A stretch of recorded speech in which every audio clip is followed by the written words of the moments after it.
ഭാഗം 8 നൊബേൽ സമ്മാനങ്ങൾ. 2 Nobel സമ്മാനങ്ങളാണ് Mary ക്യൂറിക്ക് ലഭിച്ചത്. 1903 ഫിസിക്സിനും 1911 കെമിസ്ട്രിക്കും. ഇപ്രകാരം 2 നൊബേൽ സമ്മാനങ്ങൾ ഒരേയാൾക്ക് ലഭിക്കുക എന്നത് അത്യപൂർവ സംഭവമാണ്. ഫിസിക്സിലായിരുന്നു പുരസ്കാരം. മറ്റ് 2 പേരോടൊപ്പം പങ്കിട്ടാണ് ഈ സമ്മാനം ലഭിച്ചത്. പങ്കാളികൾ സ്വന്തം ഭർത്താവായ പിയർ ക്യൂറിയും സ്വന്തം ഗുരുനാഥനായ ആംഗ്രി ബെക്വറലും ആയിരുന്നു. റേഡിയേഷൻ പ്രതിഭാസങ്ങളെപ്പറ്റി നടത്തിയ കൂട്ടായ ഗവേഷണങ്ങളിലൂടെ ഇവർ നൽകിയ സേവനങ്ങളെ അംഗീകരിച്ചുകൊണ്ടാണ് സമ്മാനം നൽകുന്നത് എന്ന് നൊബേൽ കമ്മിറ്റി വിലയിരുത്തി. ഈ നൊബേൽ സമ്മാനത്തിനു പിറകിൽ രസകരമായൊരു കഥയുണ്ട്. ആദ്യം 2 പേർക്ക് മാത്രമായി, പിയർ ക്യൂറിക്കും ബെക്വറലിനും നൊബേൽ സമ്മാനം നൽകുക എന്നതായിരുന്നു തീരുമാനം.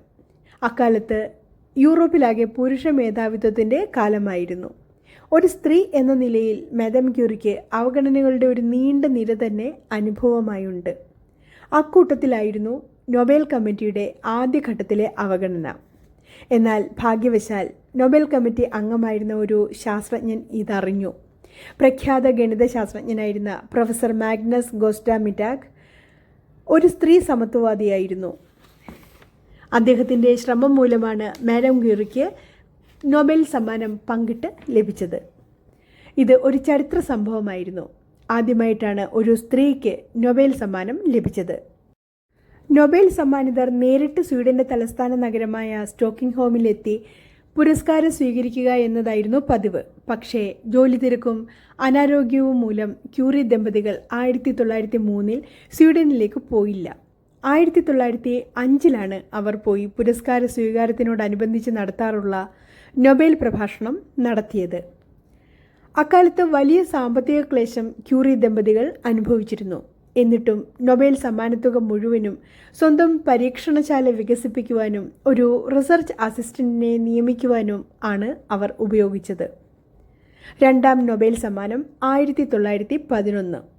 മാഡം ക്യൂറിയുടെ ഏറ്റവും പ്രഖ്യാതമായ ശാസ്ത്രീയ സംഭാവന 2 റേഡിയോ ആക്റ്റീവ് മൂലകങ്ങളെ പരിശുദ്ധാവസ്ഥയിൽ വേർതിരിച്ച് രസതന്ത്ര ശാസ്ത്ര ചരിത്രത്തിൽ ഉജ്ജ്വലമായ ഒരു അധ്യായത്തിൻ്റെ തുടക്കം കുറിച്ചതാണ്. രസതന്ത്രത്തിലാണ് അവർക്ക് 2ാമത് നൊബേൽ സമ്മാനം ലഭിച്ചത്. നൊബേൽ അവാർഡ് കമ്മിറ്റിയുടെ രേഖയിൽ ഇങ്ങനെ കാണാം: റേഡിയം, പൊളോണിയം എന്നീ 2 ലോഹങ്ങൾ കണ്ടുപിടിക്കുകയും റേഡിയം ശുദ്ധാവസ്ഥയിൽ വേർതിരിച്ച് ആ മൂലകത്തിൻ്റെ യൗഗികങ്ങളുടെ ഭൗതിക രാസഗുണധർമ്മങ്ങളെ പഠിക്കുകയും ചെയ്തുകൊണ്ട് രസതന്ത്ര ശാസ്ത്രത്തിൻ്റെ സമഗ്രമായ പുരോഗതിക്ക് നൽകിയ സേവനങ്ങളുടെ അംഗീകാരം. രസതന്ത്രത്തിനുള്ള ഈ സമ്മാനം മേരി ക്യൂറിക്ക് സാർവലൗകിക പ്രശസ്തി നൽകി. യാഥാസ്ഥിതിക ചിന്തയുണ്ടായിരുന്ന ഫ്രഞ്ച് സർക്കാർ മാഡം ക്യൂറിയുടെ മഹത്വം മനസ്സില്ലാ മനസ്സോടെ അംഗീകരിച്ചു. മാത്രമല്ല 1914 റേഡിയം ഇൻസ്റ്റിറ്റ്യൂട്ട് തുടങ്ങാൻ സഹായം നൽകി. ഈ 2ാം നൊബേൽ സമ്മാനം മറ്റാർക്കും പങ്കിടാതെ മേരി ക്യൂറിക്ക് മാത്രമായാണ് നൽകപ്പെട്ടത്. ഈ സമ്മാനലബ്ധിയുടെ ശതാബ്ദിയായ 2011 ലോകമെങ്ങും രസതന്ത്രത്തിൻ്റെ അന്താരാഷ്ട്ര വർഷമായി ആചരിക്കുകയുണ്ടായി. ഭാഗം 9 ഭർതൃവിയോഗവും ദുരന്തവും അതിജീവനവും. 1906 ഈസ്റ്റർ ഒഴിവുകാലം. ക്യൂറി ദമ്പതികളുടെ ക്ലേശങ്ങളെല്ലാം ഒഴിഞ്ഞ് ജീവിതം ശാന്തമായി മുന്നോട്ടു പോകുന്നു. പിയറിൻ്റെയും മാരിയുടെയും ഗവേഷണങ്ങൾ നന്നായി പുരോഗമിക്കുന്നു.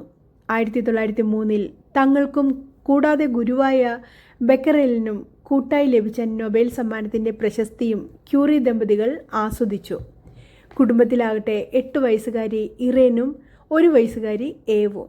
അവരുടെ കളിചിരികൾ കൊണ്ട് ഗൃഹാന്തരീക്ഷം ഉത്സാഹഭരിതവും സന്തോഷപൂർണവും ആയിരുന്നു. 1906 ഏപ്രിൽ 19 നല്ല ഒരു ദിവസമായിട്ടാണ് തുടങ്ങിയത്. പിയറിന് പ്രൊഫസർമാരുടെ ഒരു ഉച്ചഭക്ഷണത്തിന് ക്ഷണമുണ്ടായിരുന്നു. ഉച്ചഭക്ഷണം കഴിഞ്ഞ് ഒരു ലൈബ്രറിയിൽ പോവുകയും വേണം. രാവിലെ ലബോറട്ടറിയിലെത്തി അന്നത്തെ ജോലിയെല്ലാം കുറേ ചെയ്തു തീർത്തു. പുറത്ത് നല്ല മഴ. സാരമില്ല, മഴയെ വകവയ്ക്കാതെ പിയർ കൃത്യസമയത്ത് തന്നെ ഉച്ചഭക്ഷണത്തിന് എത്തി. ശാസ്ത്ര ചർച്ചകളും പ്രഭാഷണവും നന്നായിരുന്നു. ഭക്ഷണം കഴിഞ്ഞ് പിയർ ലൈബ്രറിയിലേക്ക് പുറപ്പെട്ടു. പോകുന്ന വഴിക്ക് തൻ്റെ ഒരു പുസ്തകത്തിൻ്റെ പ്രസാധകനെ ഒന്ന് കാണണം. പക്ഷേ അത് സാധിച്ചില്ല. അയാളുടെ ഓഫീസ് പൂട്ടിയിരുന്നു. ഇനി ലൈബ്രറിയിലേക്ക് പോകുക തന്നെ. റോഡ് മുറിച്ച് കടന്ന് മറുവശത്തെത്താൻ പിയർ തുനിഞ്ഞു. പെട്ടെന്ന് അതാ വലിയൊരു കുതിരവണ്ടി. വണ്ടിയിൽ ടൺ കണക്കിന് സാമാനങ്ങളുണ്ടായിരുന്നു.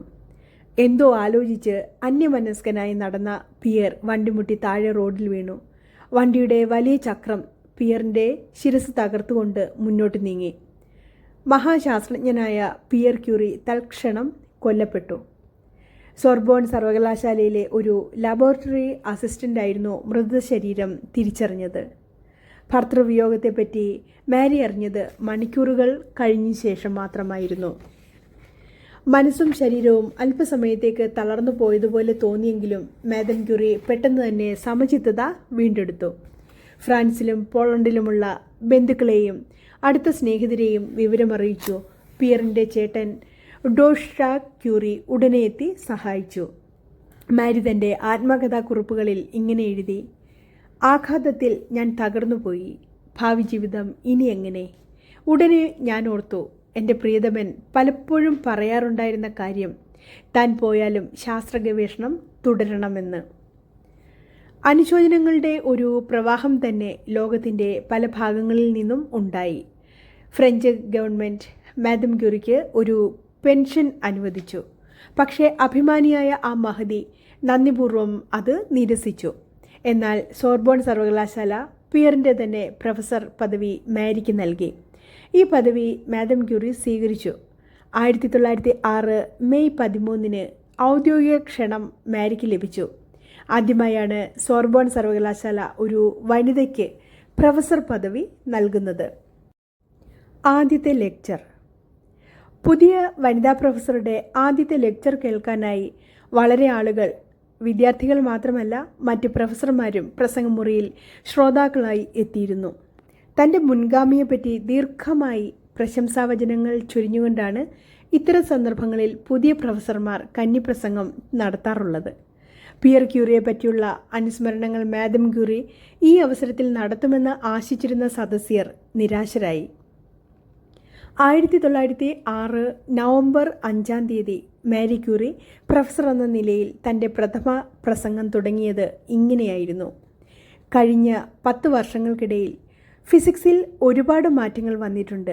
വൈദ്യുതിയെപ്പറ്റിയും ദ്രവ്യത്തെപ്പറ്റിയും നമ്മുടെ ധാരണകളിൽ നാം കൈവരിച്ച പുരോഗതി അത്ഭുതാവഹമാണ്. പലപ്പോഴും മേരി ക്യൂറി പറയാറുണ്ട്, ശാസ്ത്രത്തിൽ വ്യക്തികൾക്ക് പ്രാധാന്യമില്ല, ശാസ്ത്ര സത്യങ്ങൾ മാത്രമാണ് പ്രധാനമെന്ന്.